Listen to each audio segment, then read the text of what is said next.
প্রথমে বলি মানে রেয়ার ডিজিজ তো আমাদের আলোচনায় আজকে বারবার উঠে আসছিল। এটা পরিসংখ্যানগত নিরিখে এটা রেয়ার ডিজিজ, কিন্তু ভারতবর্ষের যে পপুলেশন তাতে প্র্যাকটিক্যালি বোধহয় কোনো অসুখই রেয়ার ডিজিজ না। জিনিসগুলোর সমস্যা হচ্ছে এদের প্রেজেন্টেশনগুলো আর পাঁচটা নর্মাল অসুখের মতো না হওয়ার জন্য এদের ডায়াগনোসিসটা ভীষণ ঢিলে হয়।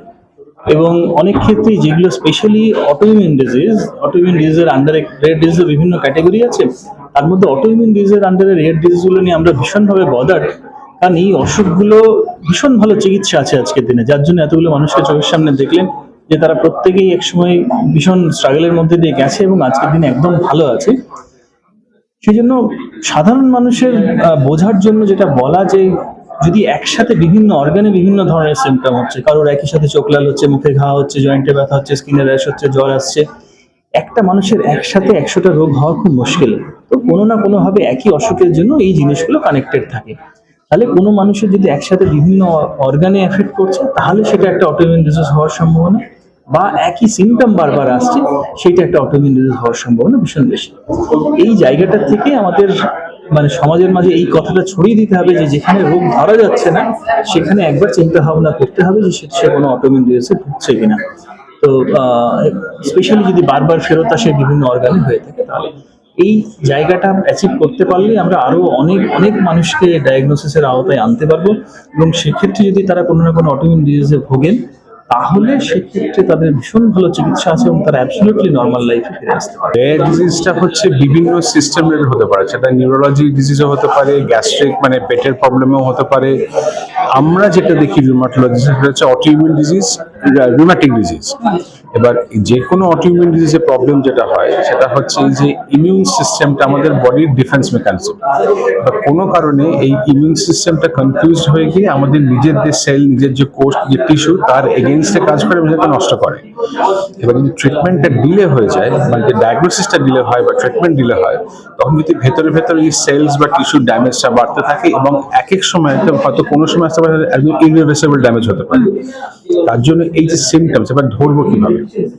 মনে করুন জয়েন্টে ব্যথা হচ্ছে, জয়েন্ট ফুলে আছে, একদিন হলো কমে গেল, ঠিক আছে, বারবার হচ্ছে, ফুলছে, কমছে না। কারোর হয়তো মাসের পর মাস জ্বর হচ্ছে, কমছে না। কারোর হয়তো ওয়েট লস হচ্ছে, কমছে না। হয়তো মুখে ঘা হচ্ছে, কমছে না। শ্বাসকষ্ট কমছে না। কোনো আনএক্সপ্লেইন জিনিস যেটা হয়তো ইনিশিয়াল প্রিলিমিনারি ট্রিটমেন্টে কাজ হচ্ছে না, তখন কিন্তু চিন্তা করতে হবে একটা অটোইমিউন ডিজিজ হতে পারে। এবার ডিজিজগুলোর নামকরণ কিভাবে হয়? এখন যদি জয়েন্ট হয় আমরা বলি রিউমাটয়েড আর্থ্রাইটিস, যদি চোখ হয় আমরা বলি ইউভিআইটিস বা এরাইটিস, অনেকের মাসেল ইনফ্লামেশন হয় তখন আমরা মায়াসাইটিস বলি, অনেকের লাংস গুলো শুকিয়ে যেতে পারে তখন ইন্টারস্টিশিয়াল লাং ডিজিজ। এবার বেশ কিছু অসুখে একটা অর্গানই হয়, বেশ কিছু অসুখে মাল্টিপল অর্গান হতে পারে। কিন্তু প্রবলেম যেটা হচ্ছে, যখনই ডায়াগনোসিসটা আমাদের ডিলে হয়ে যাচ্ছে, তখনই কিন্তু আমাদের ওই ট্রিটমেন্টটা যদি ডিলে হয় তখন কিন্তু আউটকামটা পুরো। আর আমাদের এশিয়ান ইনস্টিটিউটে আমাদের সব রকম স্পেশালিস্টরা আছে, যেমন অ্যাডাল্ট রিউমাটোলজিস্ট আছে, বাচ্চাদের যারা রিউমাটোলজিস্ট তারাও আছে, আর মাল্টিপল স্পেশালিটিস আছে, যেমন lung specialist, kidney specialist, eye specialist, orthopaedics. এটা একটা ওয়ান স্টপ সার্ভিস। যদি কোনো প্রবলেম আমাদের এখানে আসেন পেশেন্টরা নিয়ে, সেটা একবারে রিউমাটোলজিস্টকেও দেখাতে পারেন বা অন্য কোনো স্পেশালিস্ট দেখাতে পারেন। সব রকম diagnostic facilities possible. Same day, বেশিরভাগ ক্ষেত্রেই সেম ডে রিপোর্ট পাওয়া যায়। যত রকম ইমেজিং, সেটা সিটি হোক, এমআরআই হোক, সেগুলো পসিবল। মানে এক ছাদের তলায় সব রকম স্পেশালিটি প্লাস ডায়াগনস্টিক ফ্যাসিলিটিস দেখিয়ে ডায়াগনোসিস কমপ্লিট করে একবারে ট্রিটমেন্ট নিয়ে পেশেন্ট ফিরে যেতে পারে। একদম। তো যেটা রোগী কখন ডাক্তারবাবুর কাছে যায়, যে কোনো একটা সমস্যা হচ্ছে, তাই তো? তাছাড়া কেউ ডাক্তারবাবুর কাছে নিশ্চয়ই যান না। তো ইউজুয়ালি একটা রোগ নিয়ে গেছে, তার ওষুধ দেওয়া হলো, ঠিক হয়ে গেছে, পেশেন্টও খুশি, যিনি ডাক্তারবাবু চিকিৎসা করেছেন তিনিও খুশি যে হ্যাঁ স্যাটিসফাইড।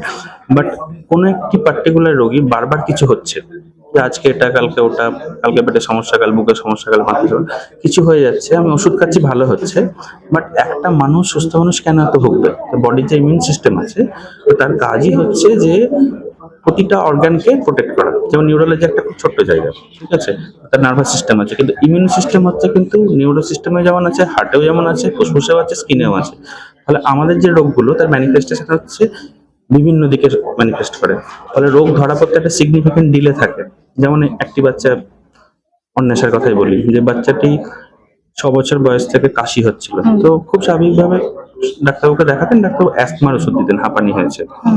ঠিকই আছে, কিন্তু একটা সময় পরে গেল যে বাচ্চার জলে হাত দেওয়ালে আঙুলগুলো নীল হয়ে যাচ্ছে, তো সেটাকে নেগলেক্টই করা হয়েছে।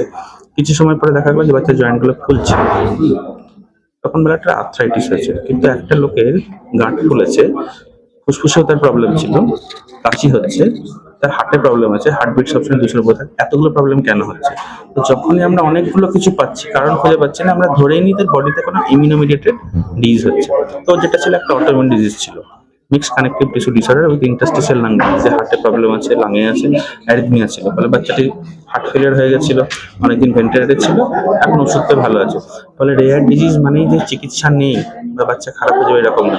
তো এখনো পর্যন্ত প্রায় গোটা বিশ্বব্যাপী 7,000 রেয়ার ডিজিজ আছে, কিন্তু ইন্ডিয়াতে আনফর্চুনেটলি আমরা 450টা রোগী নির্ণয় করতে পেরেছি। কেননা অ্যাওয়ারনেসের অভাব। রোগ নতুন কিছু না, রোগ আছে, আমাদের মধ্যেও আছে, কিন্তু ওই অ্যাওয়ারনেসটা বাড়ানোর জন্য এই ধরনের প্রোগ্রাম করা। তাহলে আমার দিক থেকে বলার যে খিঁচুনি থাকলে অজ্ঞান হয়ে গেলে নার্ভের ডাক্তারবাবু, খুব ক্লিয়ার কনসেপ্ট, পেটে ব্যথা হচ্ছে গ্যাস্ট্রেন্টারোলজি, কিন্তু যখন কিছু বুঝতে পারছেন না, অনেক কিছু হচ্ছে, তখনই হচ্ছে রিমাটোলজিস্ট। এই দাঁড়াও, আমি কমপ্লিট করিনি, তুমি আর কত নেবেন? অনেক হয়ে গেছে। না। ঠিক আছে। বিষয়টা হচ্ছে যে আপনি ইমিউন কম্প্রোমাইজের কথা বললেন, তাদের যদি লাইফস্টাইল চেঞ্জ করা যায় বা তাদের যদি প্রপার টাইমে ট্রিটমেন্ট করা যায়, লাইফটা তাদের কতটা ভালো হতে পারে, এবং এখানে কি মানে প্রাণহানির জন্য ঝুঁকি থেকে যায়? একদম, সময়ে যদি রোগ নির্ণয় না হয় তাহলে প্রাণহানির সংখ্যা থাকে। এই জন্য একটি বাচ্চার কথা বললাম, বারবার নিউমোনিয়া হচ্ছে, সে 4বার নিউমোনিয়া হয়েছে, ভেন্টিলেটরেও থেকেছে, প্রতিবারই ভালো হয়ে গেছে। কিন্তু কারণটা যখন খুঁজে পাওয়া গেল, সুবিধাটা কোথায়, যে তার চিকিৎসা শুরু হলো, ফলে তার নিউমোনিয়ার সিভিয়ারিটি অনেক কমে যাবে, বা ভবিষ্যতে ওষুধটা হয়তো নিউমোনিয়া হবেও না। কিন্তু অনেক সময় ওষুধ দিয়েও ঠিক থাকে না, তাহলে ফাইনালি যে জিনগত কারণে হচ্ছে সেটা চেঞ্জ করার জন্য আমরা বোন ম্যারো ট্রান্সপ্লান্ট করি। ফলে রোগ যেহেতু জানা আছে, যদি আমরা ফার্দার দিকে ওষুধ খাওয়ার পরে হচ্ছে, তখন আমাদেরকে ডিসিশন নিতে হবে যে as early as possible BMT করো। আদারওয়াইজ কি হবে, এরকম হসপিটালে ভর্তি হতে হতে খুব তাড়াতাড়ি, আজকে ধরুন 1 বছরের মধ্যে 5-6বার নিউমোনিয়া হয়েছে, 2 বছর 3 বছর বেশি আমরা বাঁচাতে পারবো না। তো যে কারণে রোগ নির্ণয় টাইমে হলে তার আউটকামও বেটার।